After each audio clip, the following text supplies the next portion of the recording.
যুক্তরাষ্ট্রের president Donald Trump সম্প্রতি সামাজিক যোগাযোগ মাধ্যমে ছড়িয়ে পড়া তার নিজের মৃত্যুর গুজব নিয়ে সরাসরি ক্ষোভ প্রকাশ করেছেন। গত কয়েকদিন ধরে এক্স সহ বিভিন্ন নিউজ প্ল্যাটফর্মে এই খবর ব্যাপকভাবে ছড়িয়ে পড়েছিল। গত 2 সেপ্টেম্বর ফক্স নিউজের একজন সাংবাদিক তাকে এই বিষয়ে প্রশ্ন করলে তিনি বিস্ময় প্রকাশ করেন এবং এটিকে সম্পূর্ণ পাগলামি বলে অভিহিত করেন।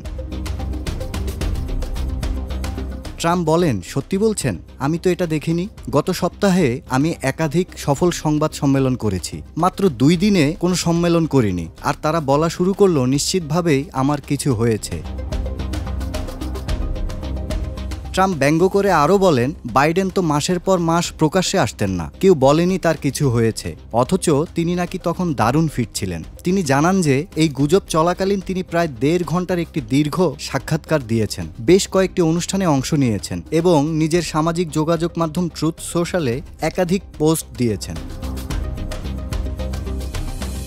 এছাড়া তিনি পেটোমেক নদীর ধারে নিজের ক্লাবে লোকজনের সঙ্গে দেখা করেছেন বলেও উল্লেখ করেন। মার্কিন প্রেসিডেন্ট এই খবরকে পুরোটাই ভুয়া বলে অভিহিত করে গণমাধ্যমকে আক্রমণ করেন। তিনি বলেন, এই ধরনের খবরের কারণেই গণমাধ্যমের গ্রহণযোগ্যতা দিন দিন কমছে।